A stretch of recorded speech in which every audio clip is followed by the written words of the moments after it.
नरेंद्र मोदी के कार्यकाल में लगभग इस देश में उनका कार्यकाल रहा है 12 साल, और ये 12 साल के अंदर में नरेंद्र मोदी ने कम से कम 80,000 गवर्नमेंट स्कूल बंद हुए हैं। समझिए इस बात को, 80,000 स्कूल बंद हुए हैं। आप इस बात को समझिए कि शिक्षा व्यवस्था जो किसी भी देश की रीढ़ की हड्डी होती है, भविष्य वहाँ से तय होता है किसी भी बच्चे का।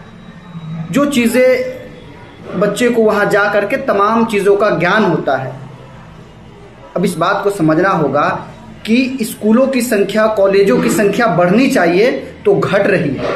आप इस बात को समझिए कि लगातार जो महंगाई है, बेरोजगारी है, तमाम चीज़ें लगातार बढ़ रही है, लेकिन इस सरकार को फिर भी समझने को तैयार नहीं है।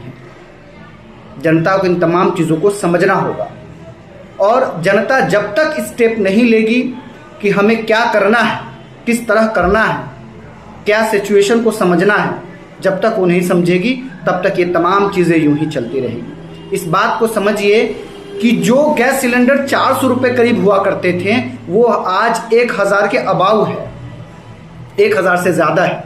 आप इस बात को भी समझिए कि जो चीज़ें बहुत ही ज़्यादा महत्वपूर्ण है हमारे देश के लिए, हमारा देश कृषि प्रधान देश है।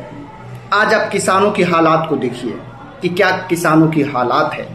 आप इस बात को समझिए कि जो चीज़ें हमारे देश का जो पहले कर्ज था वो 55 लाख करोड़ के अप्रोक्स था, और इन 12 साल में 200 लाख करोड़ बढ़ गया है।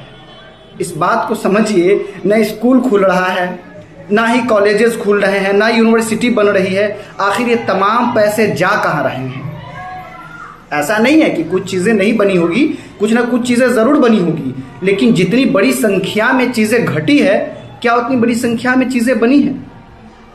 अब तमाम लोगों को इस बात को समझना होगा, इस बात पर एनालिसिस करनी होगी, और इन तमाम चीज़ों पर सरकार से आपको प्रश्न करने होंगे।